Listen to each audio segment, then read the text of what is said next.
बिगाड़ेगा क्या, महाकाल है जिनके साथ, रुकता नहीं कोई काम, सर पे जो हो इनका हाथ।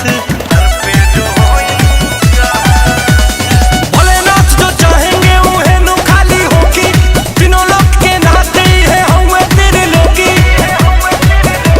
तू अपनी ही धुन बाकी सब की तू सुन, जिससे मिलता सुकून मन मस्ती में होके डोले। बाकी जो भी दुनिया बोले संभाल लेगा बम भोले बम भोले बम बम भोले। बाकी जो भी दुनिया बोले संभाल लेगा बम भोले बम भोले बम भोले।